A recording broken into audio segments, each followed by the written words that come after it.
Basically, sinus venosus ASD is a defect in the superior cavoatrial junction, which is due to unroofing of the right upper pulmonary vein, which results in superior vena cava having a bicaval drainage, biatrial drainage, as well right upper pulmonary vein will have a drainage towards the lower end of the superior vena cava. So in the long axis view, you see a picture like this, and in the short axis, you will see the right upper pulmonary vein draining horizontally into the superior vena cava. On a CT scan, you will find that the right upper pulmonary vein drains into the lower part of the SVC, and on a sagittal section, you visualize the sinus venosus defect where the upper part of the atrial septum is straddling the SVC orifice. It's basically due to unroofing of the right upper pulmonary vein. Why should we go for this? What are the problems with surgery? 5% of the patients after sinus venosus ASD surgery may have some form of superior vena caval obstruction as shown in the first 2 slides. 2% of patients may have right upper pulmonary vein occlusions which are often unrecognized. 4 to 5% of the patients in their adult life develop sick sinus syndrome due to epicardial sinoatrial artery damage. And a rare unfortunate patient may have a wrong suturing of the sinus venosus ASD so that the surgeon sutures the superior vena cava to the left atrium. A covered stent, if you can place, and that can roof the right upper pulmonary vein, it will allow the superior vena cava to drain through the lumen of the covered stent into the right atrium and the right upper pulmonary vein to go posterior to this covered stent into the left atrium. So what we do is we first check it with a semi-compliant balloon. So this is a semi-compliant balloon that is across the SVC-RA junction with a parallel catheter in the right upper pulmonary vein, which shows exclusive drainage of the right upper pulmonary vein only into the left atrium without any residual flow from left atrium to right atrium. We confirm this is in another orthogonal projection. This is an elevocranial projection, also called as hepatoclavicular view, where you separate the right atrium and left atrium into 2 halves in the screen, and you find that right upper pulmonary vein fills exclusively the left atrium. If the patient has, let's assume, significant pulmonary hypertension, we also put in a 3rd catheter into the pulmonary artery. So now what we have done is, we have occluded the sinus venosus ASD, right upper pulmonary vein is exclusively committed to the left atrium, and we parallelly keep looking at what is happening to the pulmonary artery pressure. The aortic pressure remains constant and the pulmonary artery pressure now falls from 66/20 with a mean of 36 to 28/14 with a mean of 20, indicating that it's a hyperkinetic pulmonary hypertension.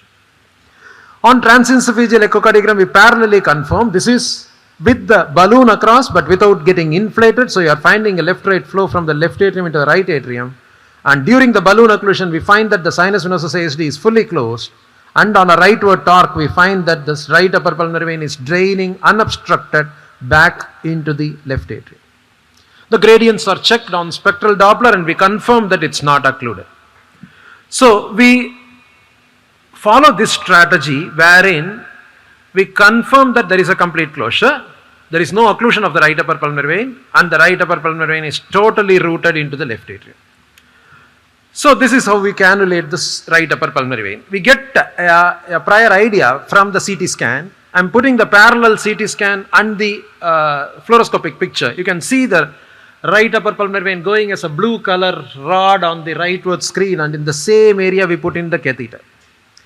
Then after that, we measure the superior vena cava with a marker pigtail.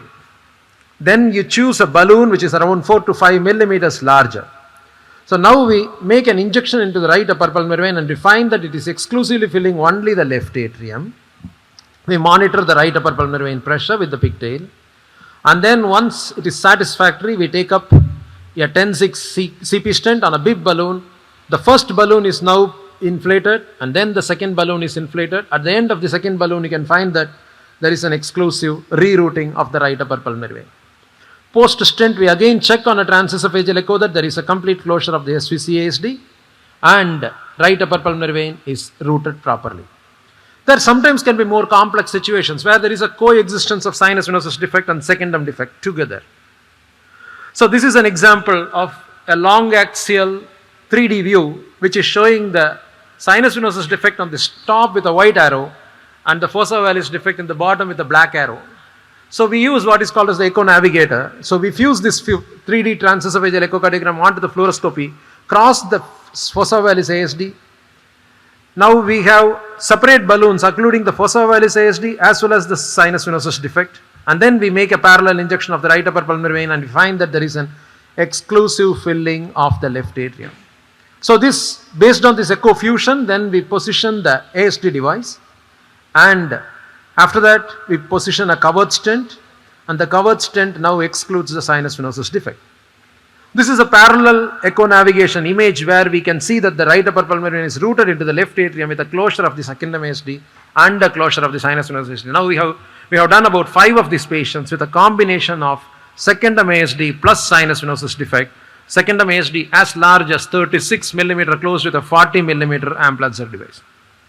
Sometimes we use heart navigator. Heart navigator is CT fusion. So this is the whole heart, volume rendered heart.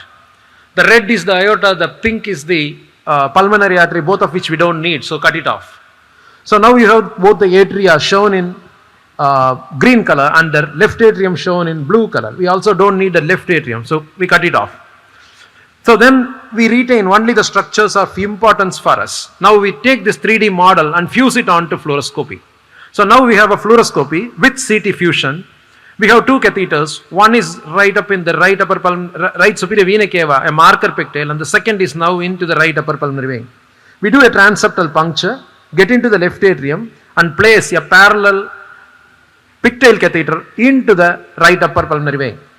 So as the balloon is getting inflated, we parallelly keep checking. These are corresponding pictures. What is there on the left is the heart navigator, and what is there on the right is the same fluoroscopic image. So we confirm that there is an exclusive filling of the right upper pulmonary vein only into the left atrium. So then we position the stent and we make a parallel injection. This stent is not inflated, and so the right upper pulmonary vein injection is filling the right atrium. But after we inflate the stent, now the right upper pulmonary vein is filling only the left atrium. So what is shown in the left and right are just parallel, same injections. And then the stent is fully deployed, and here we can appreciate that there is a total rerouting of the right upper pulmonary vein into the left atrium without any filling of the right atrium. So this is heart navigator fusion. So far we have around 80 patients, all selected based on test balloon without any pulmonary vein occlusions. So this is a new catheter option, as I mentioned earlier, evoking a lot of interest among the pediatric interventional cardiologists in the last 10 years. It's feasible if there is no significant caudal extension, which means more than 2.5 to 3 centimeters below the cavoatrial junction. It's feasible if the pulmonary vein drainage is not extremely high or extremely low. It's good if we have a pulmonary vein drainage as a single focus and not at multi levels. A long SVC anchor is needed to stabilize the stent. Surgical complications that may happen in sinus venosus defect surgical closure may make intervention a preferred strategy in selected patients. Thank you very much.